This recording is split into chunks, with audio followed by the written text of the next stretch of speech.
Bonjour les amis, bienvenue à un autre épisode de Ukulele Aerobics. Aujourd'hui, semaine 1, jour 6, on parle de quoi? On parle de licks and riffs. Alors, qu'est-ce que c'est ça, licks and riffs?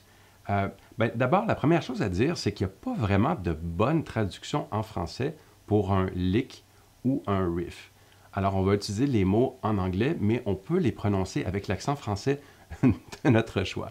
Donc, qu'est-ce que c'est exactement? C'est une très petite ou une très courte phrase musicale qu'on va jouer et qui sert à quoi? Ça sert à, je dirais, embellir notre jeu. Donc, est-ce qu'on est obligé de faire ça? Pas du tout, mais c'est très chouette. On se rappelle, on est dans la semaine 1, donc c'est encore au niveau débutant. Je vous montre rapidement de quoi a l'air la phrase, mais je vais le faire très lentement. Donc, ça a l'air de ceci. Alors, je me concentre.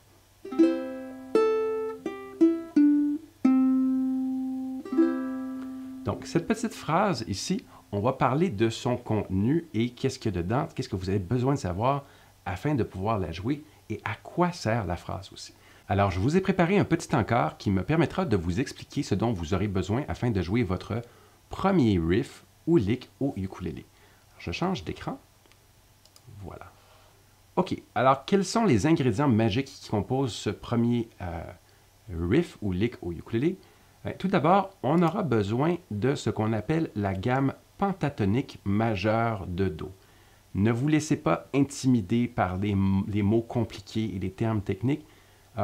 Simplement, sachez que c'est le mot à utiliser. Donc, qu'est-ce que c'est une gamme pentatonique? C'est que contrairement à une gamme majeure, comme on l'a vu un peu plus tôt cette semaine, plutôt qu'il y ait 7 notes différentes dedans, il n'y en a que 5. Donc, concrètement, si je joue ce qu'il y a ici, alors ça donne ceci. Je vais y aller doucement. Et je vais même... non, je ne vais pas changer de caméra. Vous le jouerez. C'est plus important que vous voyez.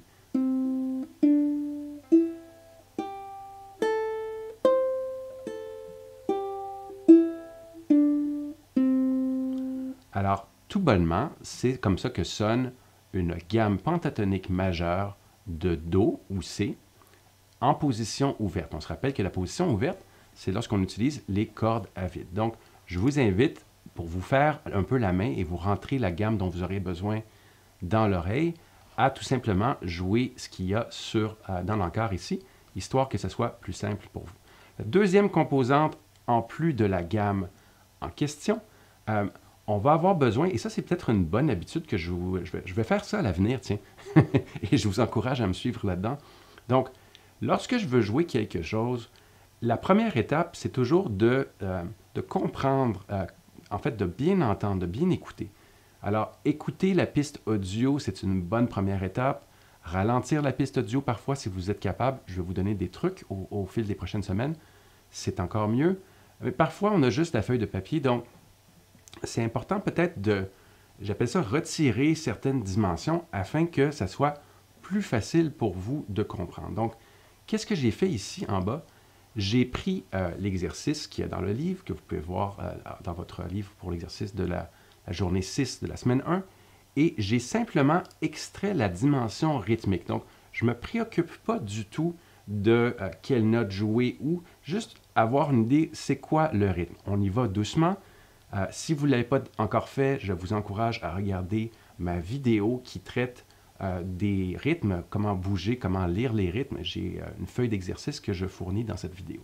Donc, pour l'instant, on va aller de l'avant et on va simplement réviser la façon de compter ceci. Donc, c'est un rythme qui se base sur des subdivisions de croches.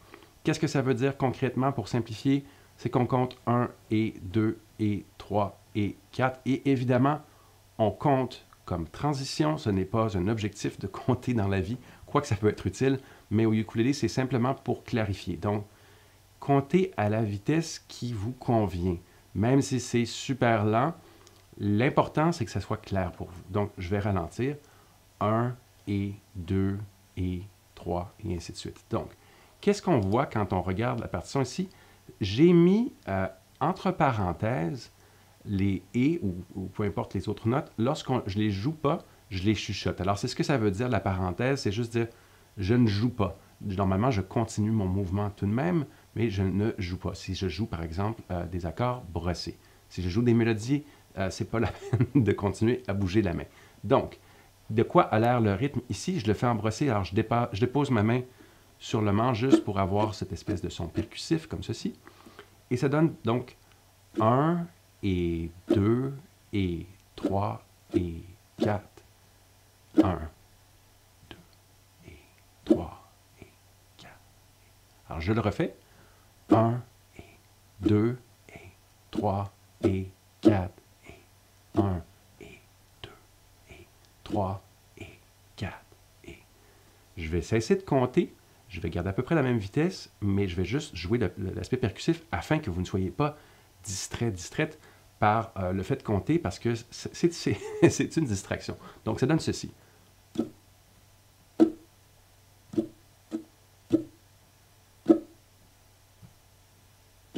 Encore une fois.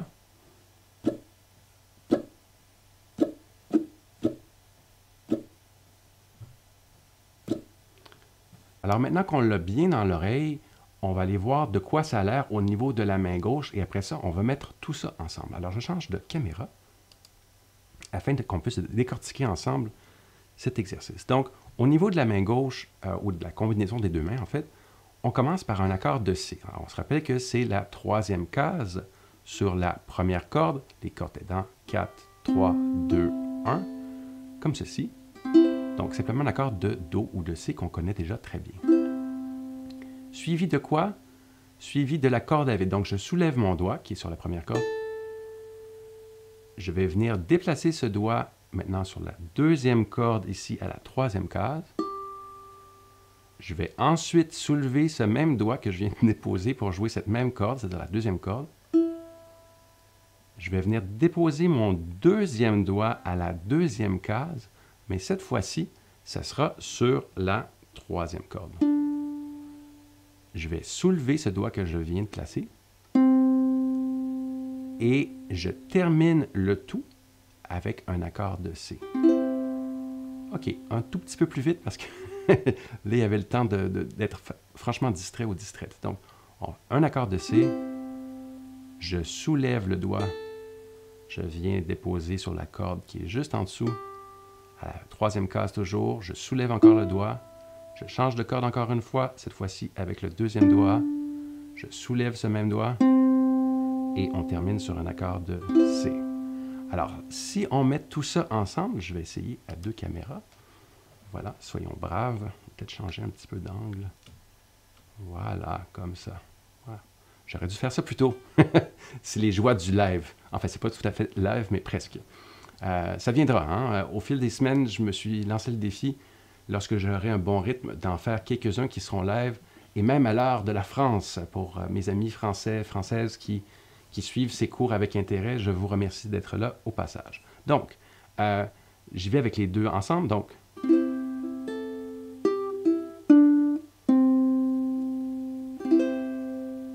plus comme ça, voilà.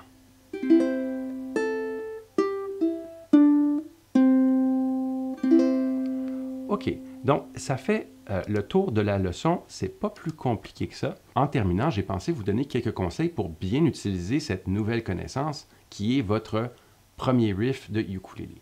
Donc, trouvez-vous une chanson, préférablement qui n'est pas trop rapide, qui est dans la gamme de C ou Do. Ça ne devrait pas être très difficile parce que au ukulélé, surtout quand les chansons de débutants sont presque toutes dans cette gamme. Afin de vous montrer de quoi ça a l'air, j'en ai choisi une. Je vais faire la fin de la chanson Blowin' in the Wind de Bob Dylan pour vous montrer ce que ça peut donner lorsqu'on met tout ça ensemble. Alors, ça donne ceci. The answer, my friend, is blowing in the wind. The answer is blowing in the wind. The answer, my friend, is blowing in the wind. The answer is blowing in the wind.